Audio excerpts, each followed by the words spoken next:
Today I am going to create this video on the request of our subscriber Harar Joshi. So let's go to directly software, how to create this exercise. In this diagram we required some data.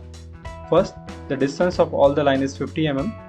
Second, we have to use polar tracking method. Third, the increment angle will be 80 degree. So let's start. First we'll turn on the polar tracking. So here we click on this icon and we can turn on, or we can press the function key F10.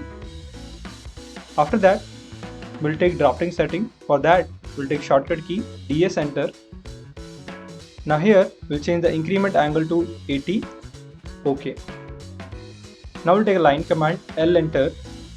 We just click and make our first line at 0 degree of 50 distance. Now we'll track the angle of 80. So where the green line will become, there will stop.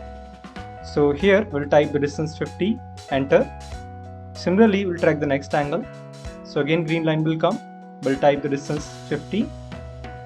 Next angle will track, we'll type the distance 50. And next angle will track, type the distance 50. So like this way we just created all that angles. Now if we check all the angles here, that is almost 100 angle, and here if you check there is a difference of 40 degree. So I need to draw the next line at 40 first, and then we'll keep on continue at 80 increment. So we'll type DS enter,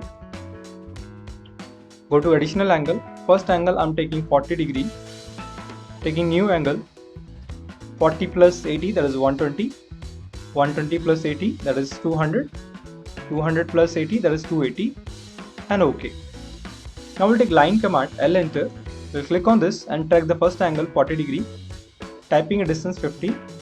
Again we'll track the next angle, type the distance 50, and again we'll track the angle 50, enter, then again 50, enter. So this is how we have completed this polar tracking method diagram. If you like this video, subscribe our channel, and thank you for watching this video.